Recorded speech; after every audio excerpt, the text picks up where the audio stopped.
சிறுகடைக்கு ஆசை சரியில்ல. அடுத்து வர எபிசோட்ல இந்த பக்கம் ரேகா இருந்துட்டு ரொம்பவே வருத்தத்தோட இருக்காங்க.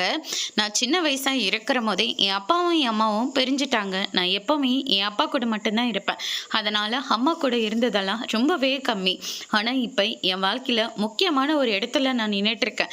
என் அப்பா அம்மா ஆசீர்வாதம் பண்ணணும் நான் ரொம்ப எதிர்பார்த்தேன். ஆனா எதுவுமே நடக்காம போச்சு அப்படின்னு சொல்லிட்டு ரொம்பவே ஃபீல் பண்ணிட்டு இருக்காங்க. அதுக்கு அடுத்ததான் பார்த்தீங்கன்னா கல்யாணம் முடிஞ்ச கையோட கண்டிப்பா ஒரு குழந்தை குட்டின்னு ஆனா அவங்களே உன்னை தேடிட்டு வருவாங்க.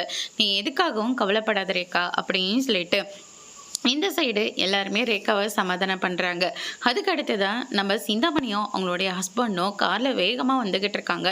இன்னும் அரை மணி நேரம் தாங்க இருக்குது, அதுக்குள்ளே நம்ம ரீச் ஆகியே ஆகணும் அப்படின்ற மாதிரி சிந்தாமணி சொல்லிக்கிட்டு இருக்காங்க. அதுக்குள்ளே போயிடான், நீ டென்ஷன் ஆகாத, ரேகா மட்டும் அந்த பையனை கல்யாணமே பண்ணிக்கக்கூடாதுங்க அப்படின்ற மாதிரி சொல்லிடுறாங்க.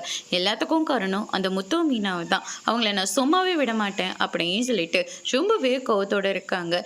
என்னடா இது, அந்த சிந்தாமணி இன்னுமே வரல அப்படின்னு சொல்லிட்டு இந்த பக்கம் விஜயா ஒரு பக்கம் ரொம்பவே டென்ஷனோட இருக்காங்க. ஐயரை இருந்துட்டு பொண்ணு அழைச்சிட்டு வாங்க நலங்கு வைக்கலாம் அப்படின்ற மாதிரி சொல்றாங்க. டைம் இருக்குல்ல, நம்ம நலங்கு வச்சிடலாமேங்க, எல்லாமே முறைப்படி நடக்கணும் இல்லையா அப்படின்ற மாதிரி சொல்லிடுறாங்க. விஜயாவுக்கு எவ்வளோ நல்ல மனசு அப்படின்னு சொல்லிட்டு நலங்கு வைக்கிறதுக்காக ரேகாவை கூட்டிட்டு வராங்க. ரேகாவும் வைக்கப்பட்டுட்டே வராங்க. அதுக்கடுத்தது சத்யா அதெல்லாம் பார்த்து ரொம்பவே ரசிச்சிட்டு இருக்காங்க. அதோட இன்னைக்கான பிரம்ம முடிச்சிருக்காங்க.